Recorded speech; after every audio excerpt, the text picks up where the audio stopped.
you're watching Transbrations. Today's special guest is Miss Dion Peronneau. She's been a silent force in the entertainment industry for almost 3 decades. Her image development firm, the Dion Peronneau Agency, has the most sought-after visual artists in the entertainment business today. The child of West Indian parents, education and hard work were high priorities in the Peronneau household. Dion's father worked as an aerospace engineer, and her mother worked as a registered nurse, then studied to become a malpractice attorney. Dion received her formal education in Catholic boarding schools while living in Puerto Rico, St. Croix, Massachusetts, and New York before settling in Los Angeles. She attended Florida State University, majoring in biology and medical technology, where she received her BS degree in biology. The Dion Peronneau Agency represents top-notch professionals who concentrate in hair, makeup, wardrobe styling, and costume design. The Dion Peronneau Agency provides image professionals for movies and television. Her influence can be seen by millions of people daily. In the first 10 years, Dion single-handedly guided the Dion Peronneau Agency into becoming one of the most well-respected, sought-after image development firms in the entertainment business. The Dion Peronneau Agency has worked with some of the most celebrated entertainers, directors, production, and record companies in the business, making Dion Peronneau the premier agency to turn to when celebrities must look their best. Dion, thank you for joining me today. How are you doing? I'm great, and thank you for having me. Speaking of visuals and creativity, what do you remember the most about Aaliyah? What did you like most about her? What do you remember? What I loved about her more than anything was that she was loyal, like nobody's loyalty. If a photographer didn't want to work with her team, she said, "Then you don't want to work with me." No one would do that.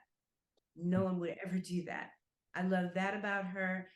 And I love the fact that she would allow her hair, her makeup, and her wardrobe stylist, who were a team, Eric Farrell, Eric Foreman, and Derek Lee.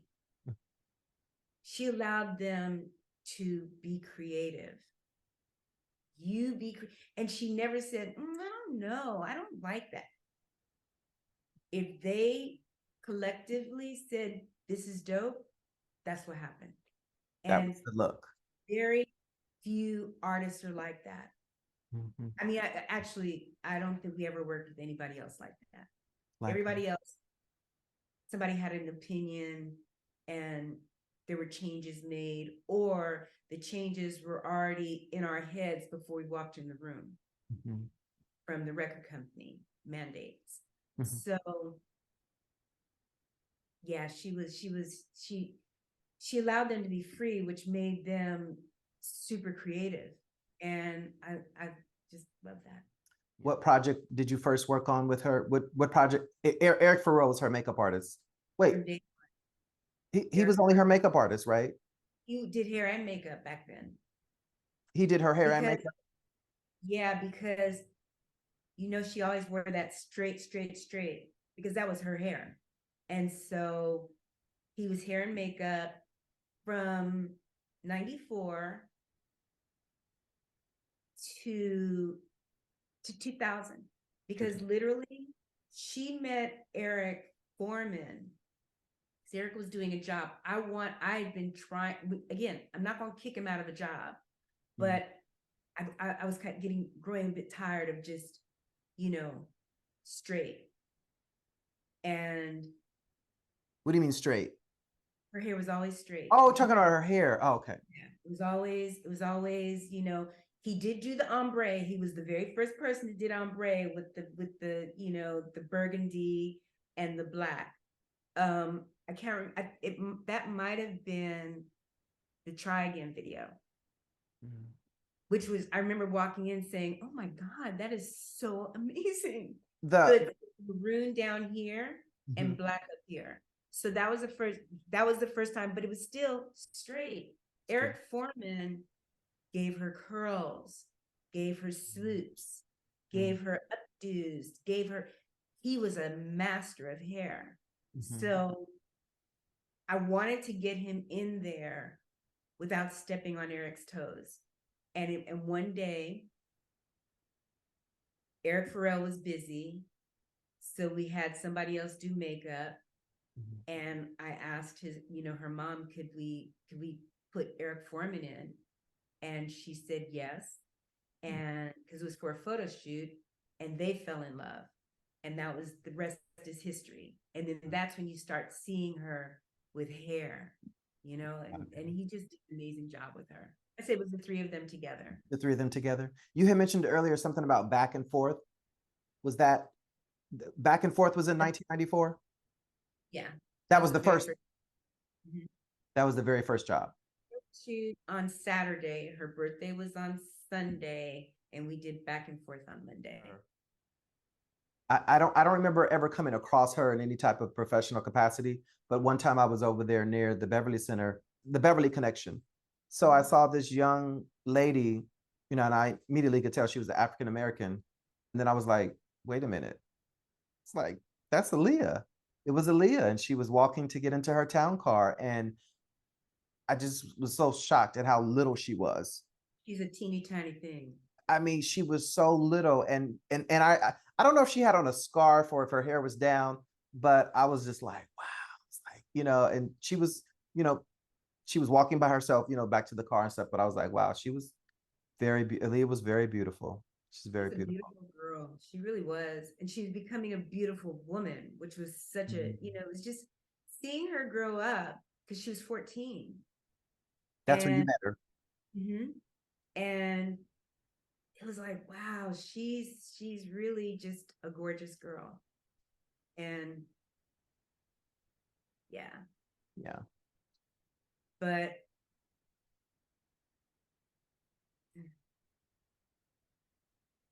what do you say? But yeah, that was the, you know, she allowed her team to be her team. And you know, that came from parents too. Parents were very they loved the artist as well. You know, they treated them like family. So it's not, you know, you don't usually get units like that in the entertainment business where everybody kind of gets everybody. So that was, in fact, I can say that that's the only that I ever had like that. There was always some sort of insertion with opinions from the A&R, from the marketing, from the publicity, from the manager. It was always, you know, something that they wanted to, you know, well, I really, you know, I was thinking maybe, you know, they could look a little bit more street. It's like, okay. Who did Aaliyah's makeup for the movie? I don't remember the name of it, but you know what movie I'm talking about. Romeo Must Die. Eric? No. Oh, you mean Queen of the Damned? Yeah. Queen of the Damned. Her character was Akasha. Right. Eric Foreman. Now, you know what's so weird? Well, maybe Eric did do her makeup. Eric Farrell did her makeup? Eric Foreman did the pickups. Definitely 100%, because that was the year that they met and she was getting ready to go do pickup shots, or maybe she was doing her stuff. I can't remember exactly, but I know that he went to Australia with her for 3 months. Oh, that's where it was shot at. Yes, it was in Australia. And you know, Eric Farrell might have done it, but it wasn't for long periods of time. It might have been like 2 weeks. And then that long stretch was like in the fall, and Eric Foreman went to do her hair. Because I think that probably because she was that, you know, maybe they were the scenes where she was kind of looking a little dead. Remember, she had like, it was really pale. The vampire, she was a vampire. So maybe they had someone that did special effects. Okay. He definitely did her hair for that. I said, I don't know who did what is your favorite? What was your favorite Aaliyah look? My favorite Aaliyah look was More Than a Woman. More Than a Woman. The video, More Than a Woman. It was the first time that I saw her as a woman. You know, she had on the white jumpsuit. She had on, you know, these pants that Derek made for her. They were lace up leather.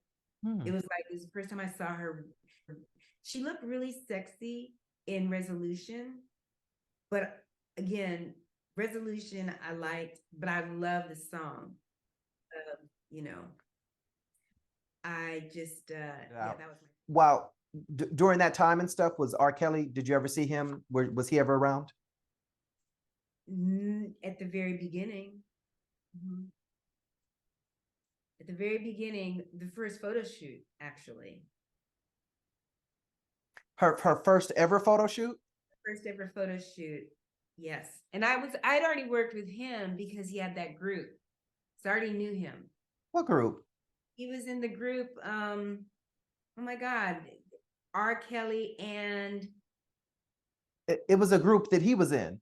Yeah. R. Kelly was in a group, and then yeah. And he was on Jive. I forget that. I forget that. I worked on him, 2 singles on them, and then he went solo. And then,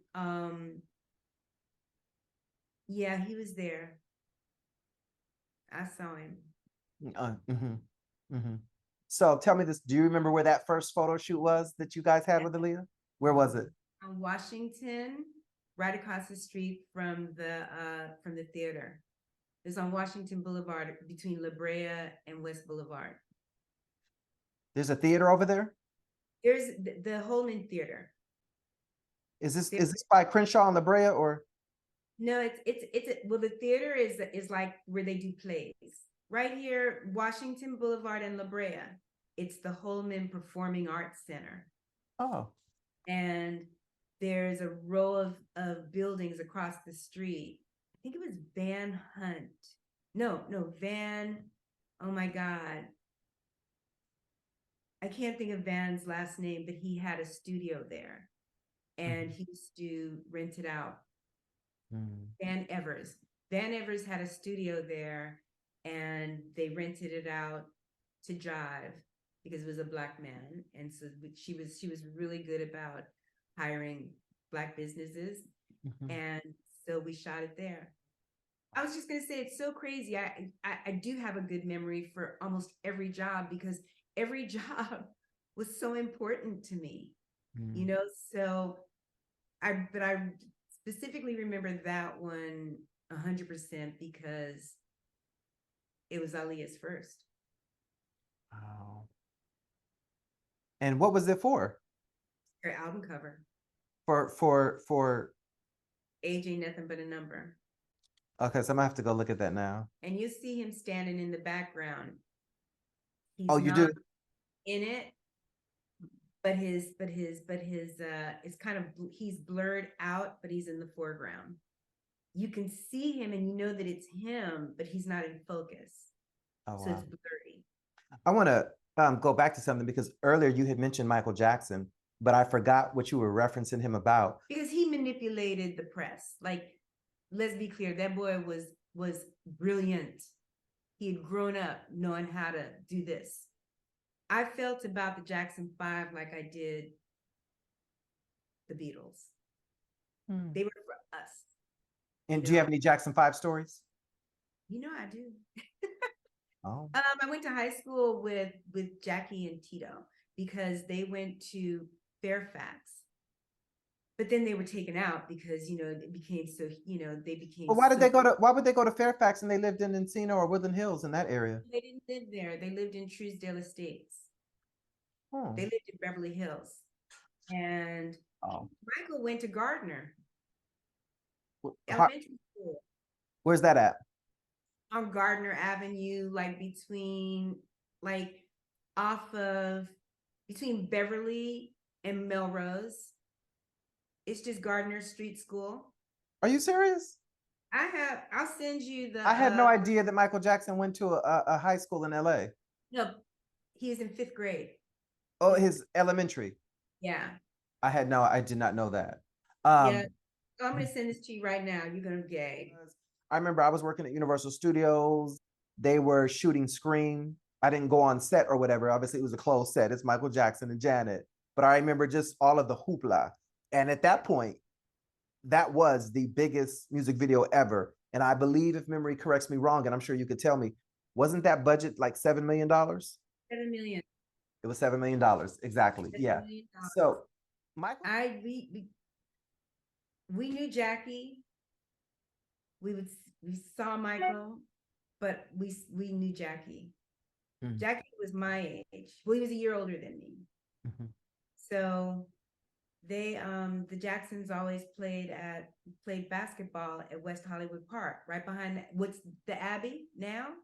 Remember now it's not there. I don't know if you've been to LA recently, but there's no longer, it's a park, but it's like this big. I do remember the location. I didn't meet Janet, but I ended up being at a party for her. This was around 1997 or 1998.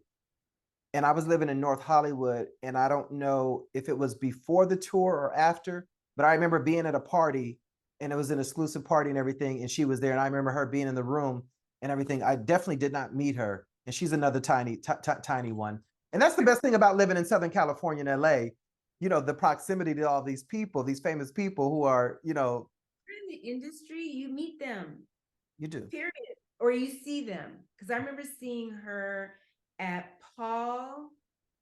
What's the guy's name? Paul.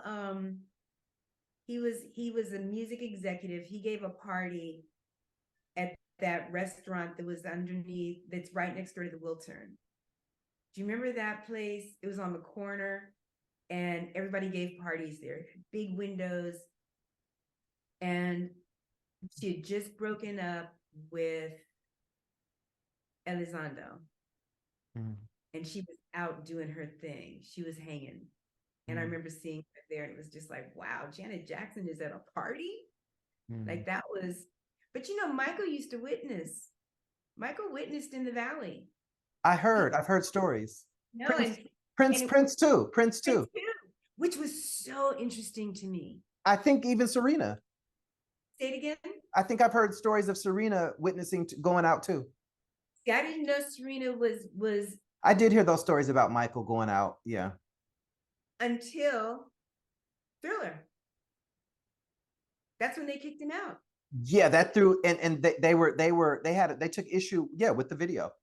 And the makeup and the whole thing. I remember reading that in the newspaper.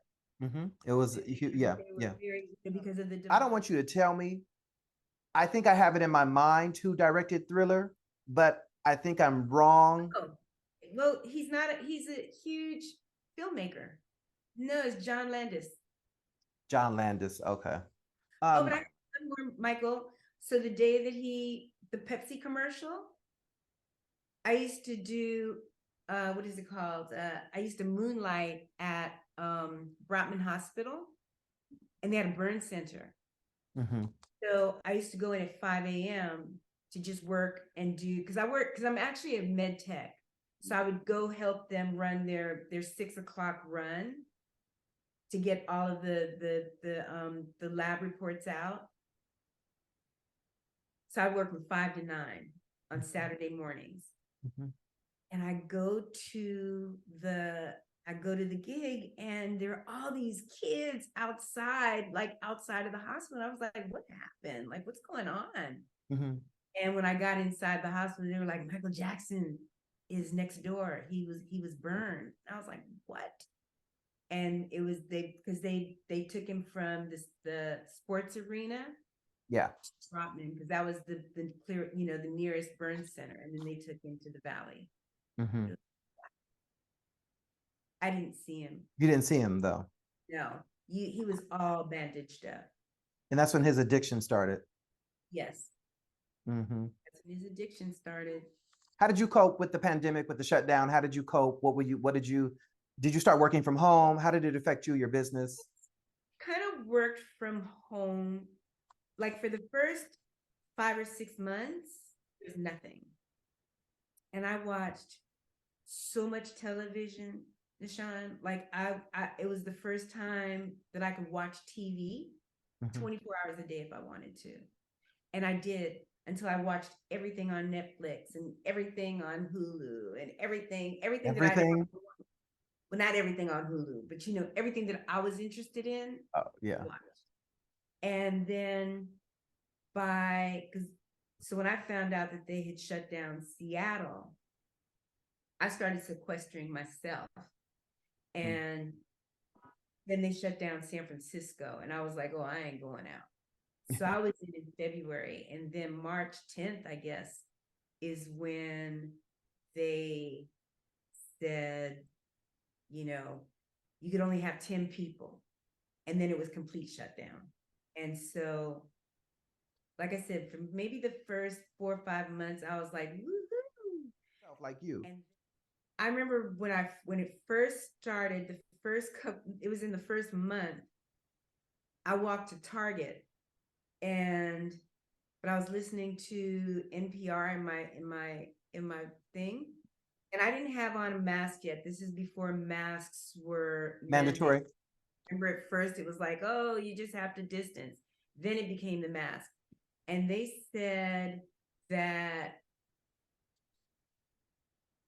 it was that COVID was droplets, and that if somebody had sneezed, it lingered in the air, because they were saying, like, even if you go out and go for a walk, it's going to, child, I ran home so fast, and I don't think I came out of the house for 2 weeks.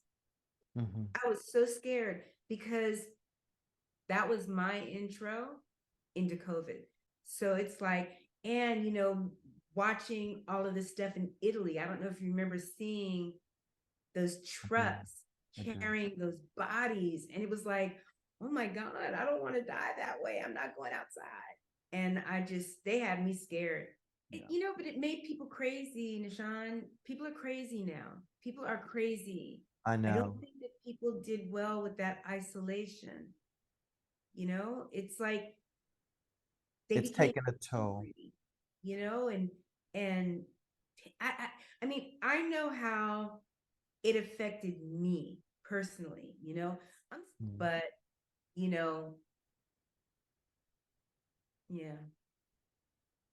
it was different. LA is different.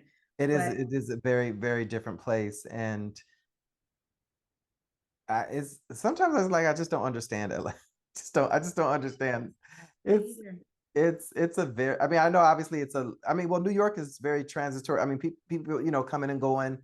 People live here for 5 years, 10 years or whatever. But I remember this. I remember Prince was given an interview where he has said that he never lived outside of, where he was from, Minneapolis or whatever, because he knew that he could create wherever he was. He didn't feel like he had to live in Los Angeles. Not Phil. He knew he didn't have to live in LA or New York to be an artist or to do what he did, and he didn't. And I think, he did move out here. When we did that video, he moved, he was living off of Mulholland. And for production. He didn't no, he moved to LA. Prince was living in LA? Oh. Yeah, he lived in LA. He lived in off of Mulholland. Really? And he lived in that house. That's when he was married to Manuela. And they lived here. And then he moved to Beverly Hills, or they moved to Beverly Hills. Then I think he and Manuela broke up and maybe back to Minneapolis. I don't know why I was under the impression that he didn't live outside of there. I think that he, for a time, because so when we first did that video, he didn't really have any friends. You said what? He didn't have any friends out here. So he would invite the crew people to his house. And actually, I wasn't going to tell this story, but I went to his house one time, and we had done, because that one video, he wanted to, child, look at you, you got a nugget. I saw that smile. No, I'm like, okay, I'm happy that but he said, he made the video into a movie, and he has many of those, like, I'm sure that story, he has so many movies in his arsenal of stuff. They'll probably release stuff over the years. But so he made the video. You know where his stuff is at, right? It's his stuff is on Hollywood and Vine and that archive. You know where the public storage is? No. You know where that gas station is? On Hollywood and Hollywood and Santa Monica. There's this big tall building, and it's a vault. It's a historic. Monica and Cahuenga. No, I no, no. mean Monica and Highland. Highland. Island. Yes, I do know where that is. That building right by the gas station. Yes. It's a it's huge building. it's full of Hollywood history and archives, almost like maybe 100. What? Yeah, and some of Prince's stuff is in there. That's amazing. Well, all I know is that he did a lot of through the years, a lot of movies that he was doing. So there's a lot of footage. So he wanted to make this thing into a movie. So every weekend for, I would say like a month, almost 2 months, we went, well, the company, you know, the hair and the makeup and no, the makeup and the stylist came from us. Went there every weekend. Well, one of the last weekends, he decided he wanted to have a party. The producer is a really good friend of mine. She said, Dion, Prince wants to give a party. You got to come tonight. Girl, I went to the party. Now you drive up. It's a long driveway, and it was it's a huge the symbol, and from the outside you didn't hear anything. From the inside, as soon as you open the door, it was James Brown's band playing. And it was like, oh my God, like but there was like maybe 15 people. I remember Samuel Jackson was there. He was the only other person that I recognized. Entertainer, but there were mostly it was production, and he did 5 wardrobe changes. He would stairs, change, come back down. And he didn't really sing. He didn't perform. It was, oh my God, I can't think of the name of the band of James Brown's band leader, but he's legendary. He played all night.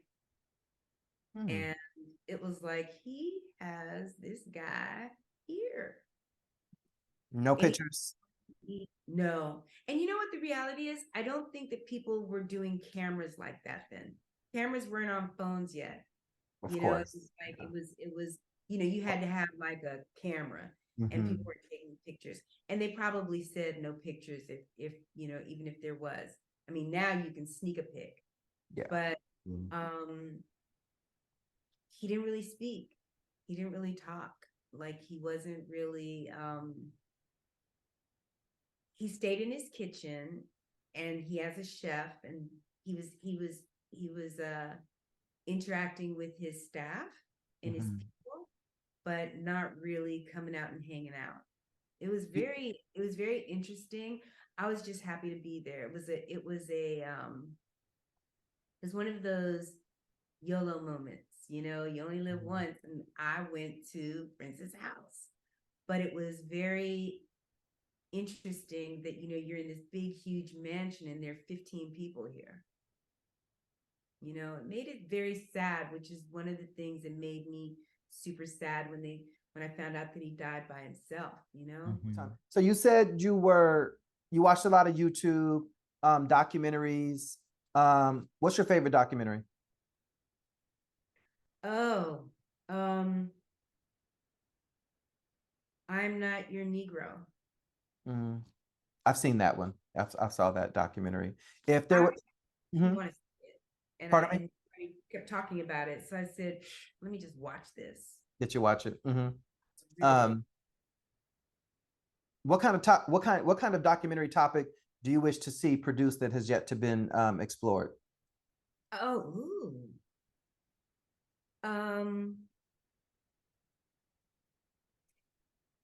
how Black people changed the 90s, how they always give, I mean, I really will say that the 60s Mm-hmm. changed music Mm-hmm. and culture. Mm-hmm. And hippies, you always hear about the hippies and the Black Panthers, right? We did the same thing. Cross colors changed brought athleisure. Mm-hmm. It made Tommy Hilfiger, he'll never say it, but it did. Mm-hmm. Um, we changed. I want them to talk about that. I want them to go back to the cross colors people because they're still alive. Mm-hmm. You know, TJ is still here, and Carl Kanai. Carl Kanai, but Carl Kanai was the intern. He wasn't even the architect. You know what I'm saying? I'm talking about the Lionel Martins, the Mm-hmm. ones who changed video. So you're saying that the 90s has not been explored enough? The 90s acts like it started with Hype Williams. Mm-hmm. And it did not. Hype worked for Lionel. You know, Darren Grant worked for Lionel.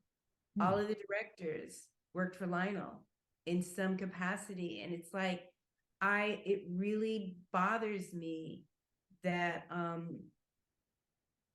they don't do anything about that. You know who would have done it is John Singleton. If John were still here, Mm-hmm. John would have definitely explored that because surprised that you had mentioned it earlier because it was one of my questions. Mhm. Antoine Fuqua is directing the Michael Jackson biopic, which has a very large budget. And Dr. Dre and Jimmy Iovine are producing the biopic for Marvin Gaye. Marvin Gaye's estate finally gave the approval because they've been trying, that's been in development hell for decades now. So my question was, what are your thoughts about the Michael Jackson biopic being directed by Antoine Fuqua and the eventual Marvin Gaye film?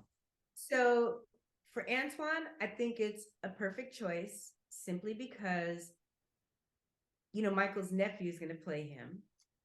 And Margaret. Wait, hold on. Rewind. His nephew is playing him at what period? When he was a young boy or like what? I have no idea what the movie is. We don't know what the movie is, but he's cast to play Michael. Not Antoine's nephew, Michael Jackson's nephew. Right. I think it's Jermaine's son. No, I don't know. There are overlaps. There's Jermaine and Randy that have cousin brother thing going on. So, but it's one of the kids. Yeah, it is. Margaret Maldonado, who is married to Jermaine. I don't know if they're still friends. I would imagine that they're still friends. Very good friends of Antoine's. So you get a lot of insight, a lot of real insight. And if you want to read the quintessential Jackson book, Jackson Family Values that she wrote. That's the book. I was telling you earlier, Janet, not Janet, but Jackson Stories. And then I went to Reeby's house one time in 1997 or 1998 because someone that I knew was doing her makeup and I was driving them around and I took them to Reeby's house and I don't remember sitting in the car. I remember, if memory serves me correct, I believe I went in and met Reeby while my friend was doing her makeup.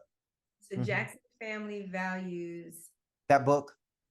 Yeah, it's really, it's an inside story into how it went down. But the bottom line is that I think that Antoine will kill it because he's got her stories and he's got the nephew's stories. I wonder, where is he getting his source material? Like, what is, what is how is he framing it? We don't know what I don't know the script. Yeah. Just know that it's going to be that that he's doing the movie and that he's hired the son, his nephew to play him. Yeah. So that's all I know. I haven't seen anything or heard anything about the script at all. I've never read any books about Michael, and I guess I kind of feel like I don't need to. You know, I kind of know. She talks about him because it's about her life at Havenhurst. I know that his book, is it Moonlight or Thriller? His first book. It was. I think it's like his memoir. Well, I don't think I know that Tabarelli did something.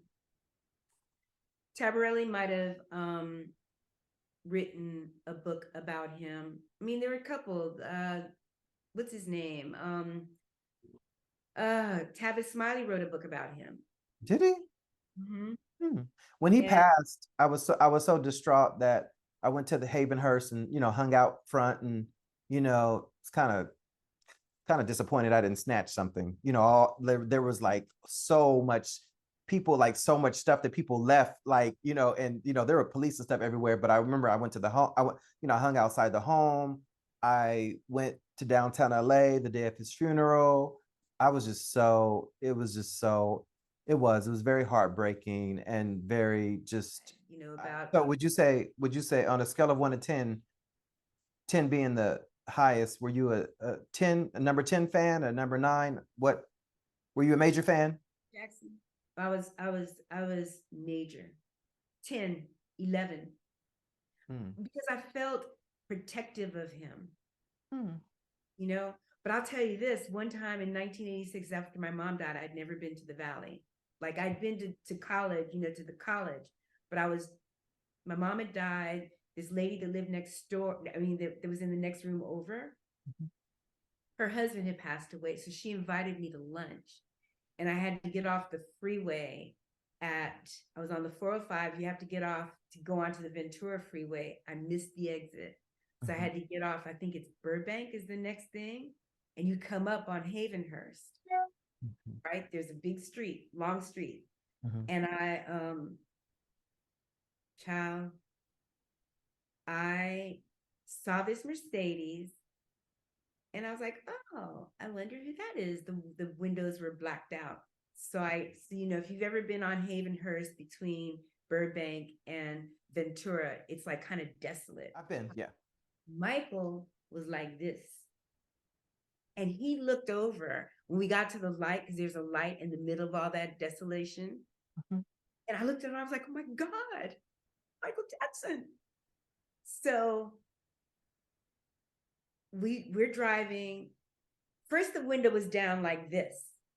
When we got to the next light, it was all the way down. And I was like, are you Michael Jackson? And he just said, yeah. But he was like, it was nothing like you had ever seen. You know how you always saw him looking so timid? He was like a dude driving, like he was from Gary, Indiana. I could not picture him driving. I could not picture it. And so when we got to Ventura and Havenhurst, now we're both still at the light. He's going straight, I said, can I talk to you? And he said, no. And that was it. He never said yes. He just drove off, and I just made my right turn and went to my friend's house. But he was so normal looking. And that was very shocking to me. I expected him to be kind of, old lady-ish. He wasn't old lady. He was like a dude from Gary, Indiana. And so when you hear about how much of an activist he was for Black people, and when you hear him say, they don't care about, all I want to say is that they don't really care about us. I see that. I feel that. And it makes me realize that's who he was. He wasn't as timid as everybody made him out to be. And as he portrayed himself to be. Because he knew how to, like manipulate press. And, again, it's kind of like what my dad said, you can't hit a target that you can't see. That is true. Yeah. As long as he was timid and all of that, it's when he turned into buying the Elephant Man's things and all of that people started seeing him as being weird, but they also started attacking him. When you get too big, sometimes they attack you. Yes. I think part of it was that he was being weird, and the other part was that they were going to find stuff and kind of, if you hear this, not even, once a story is out, even if you do a retraction the next month, nobody reads retractions. Mm. It's a footnote, Mm-hmm. the headline. Mm-hmm. So you can say whatever you want and say, okay, we'll take it back. And I really think that this is my opinion now. This is anything that I know to be fact. I just feel like he was attacked a lot. Yeah, he was. What did you want to talk to him about? Is that okay? Is that yes, I just person? want to go ahead. Honestly, I wanted to be his friend. I wanted to be Michael Jackson's friend. Mm-hmm. I just felt like I'm a loner, you're a loner. I get you. Mm-hmm. And this is before he had kids, obviously. This is in 1986. So he was still living at Havenhurst. He hadn't even bought Neverland yet. Mm-hmm. So I just felt like I could be his friend. And he said no. I laughed. It was just like, well, you got to shoot your shot. Got it. All they can say is no. Mm-hmm. And he did. So it's interesting that you would bring up the song "They Don't Care About Us" because I've been thinking about that song a lot lately, and just the state of the world and everything. So good. I mean, the lyrics in that song are so good and so real, and people never thought about him in that way. He was,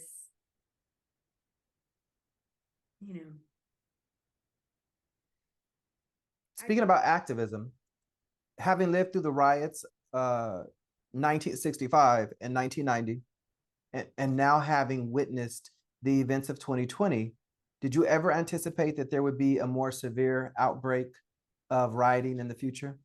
What's coming? No, well, I'm talking about what happened in 2020. Yes. Yes, because you knew it was coming. I knew that it's I think that there's two things about that. I think that, first of all those white kids, they never getting back out there again. I think that they had been locked up. They had a reason to go out and be in the sun because it was May, and honey, them white kids found out that they'll beat you and put stuff on you and tear gas you. I don't think they're gonna be doing that again. Oh. I do think that we haven't seen anything yet. I think that something major is getting ready to happen. Other than Trump being arrested today? Yeah. I think more than that. Yeah, I think more than that. I think that activism it's a calling. It's not a Saturday afternoon out fighting for the people. It's a lifelong commitment. Besides your home, obviously there's no more pandemic restrictions. Besides your home, where do you escape to feel like you're not in Los Angeles? Nowhere. I stay in my house. No, but you know what? I work out of a space in Culver City. So I go there. I love it. Honestly, after ripping and running and going, to West Hills and North Hills and, to all these videos, I'm cool with just being here. I have driven enough. I did that for 20 years, 7 days a week. I had not had a vacation since 1998 in 2020. 1998 was the last time you took a vacation? That was last time. July of 1998 was the last time I took time off. Obviously, at Christmas, we shut down But if there's stuff going on, I'm still working. It's not like I can go to, Ghana or wherever. I'm so content being at home and watching television and going to people's homes and chilling, drinking my champagne. That's freedom for me. But yeah. What are you looking forward to, Dion?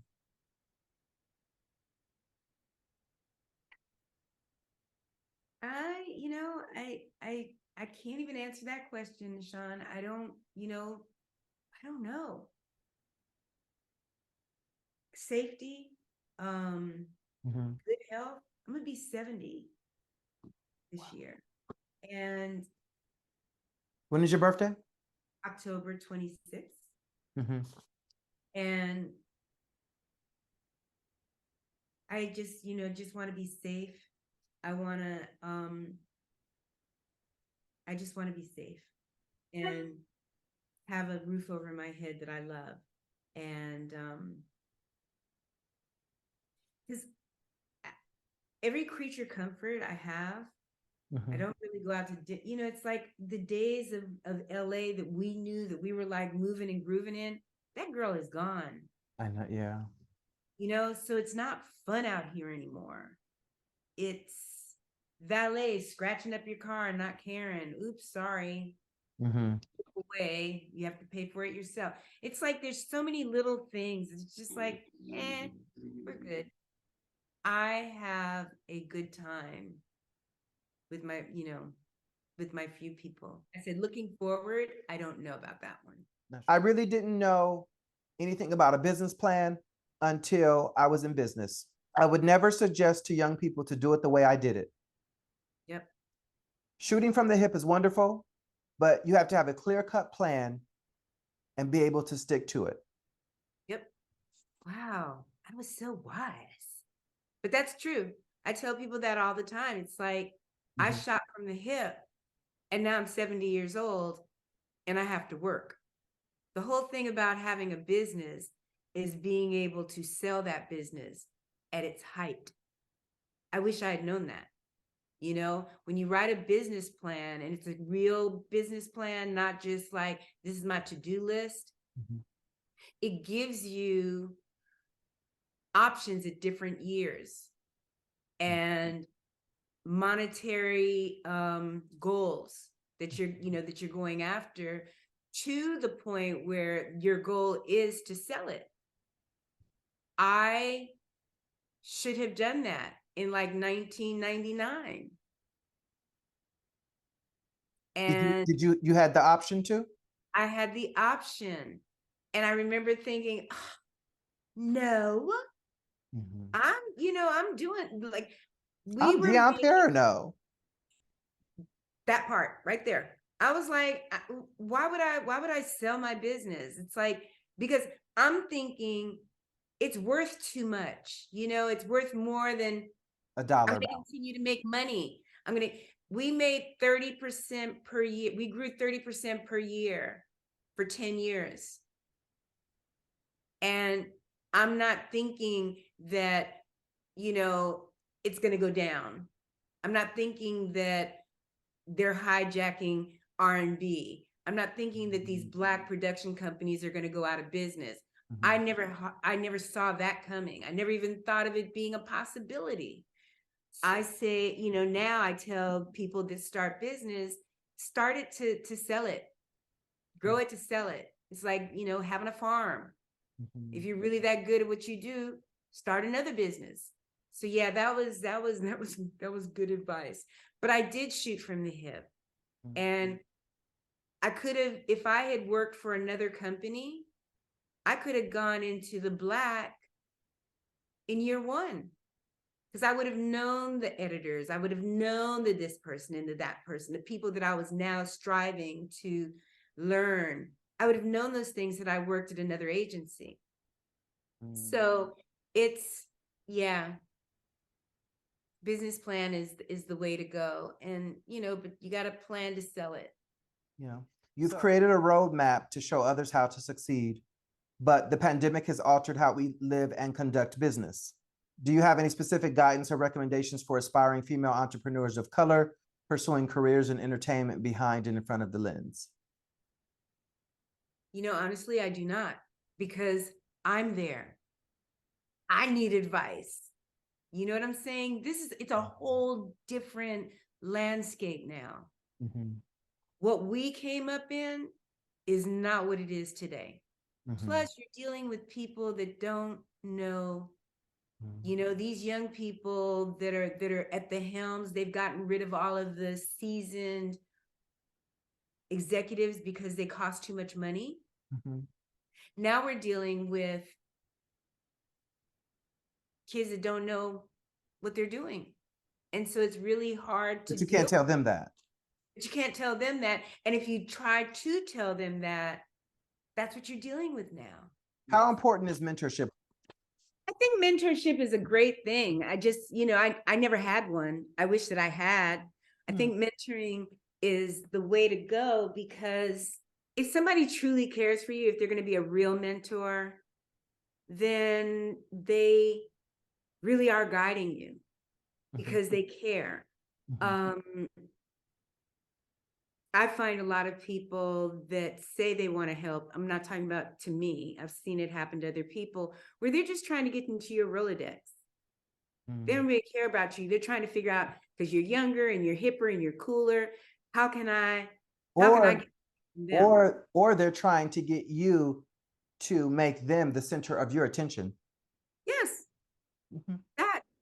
So I do think that mentorship is important, but I think that a lot of times, especially kids coming out of school, they're professors, they're people that have been in their lives might be able to suggest somebody that they know is a true, they have a mentorship spirit, or somebody that you interned for, having them be somebody. But especially people of color, they don't want you to do better than they do. So they're not necessarily always that. Are you talking about people our community? Yes. Yeah, no, they don't. They definitely do not. No, don't. So they don't want to help. Dion Peronneau, thank you for being very generous with your time, sharing your life with me, your story. I understand this is your first interview, so I feel very privileged and honored to be able to extract all of this history and information from you to share it with others. Appreciate you. Even though Women's History Month has passed, I am always Women's History Month. It's always Women's History Month. It's actually, you're right. It's always Women's History Month. It's always, because we make history on a daily basis. And you have made a significant amount of history to the entertainment industry in Los Angeles. Well, I appreciate you because you made this very easy for me. And I appreciate that. I feel very comfortable, even though I'm a little shy. But I would have never known that. I know, but I am. And this was easy, although I was, a little nervous at the beginning. But you're very talented. Just to let you know that, you made me feel at ease, and you eased in the things that you wanted to get. I noticed. You're a good easer. I'm a good easer. I eased on down the road. Yes, you're a good easer. And this was pleasurable, but we gonna cut some stuff out. Oh no. Let me ask you something. Did you ever come to one of my Christmas parties at Manhattan Wonton? I don't know, but it's possible. I don't know. I can't say. I don't remember. So much stuff is in there. I have a photo of you with Eric Foreman. You have a photo? I have a photo of you. I'm trying to figure out, who did I send? A photo? Yeah. And when do I get to see it? Hold on one second, because if it's at this one party, then it's right here.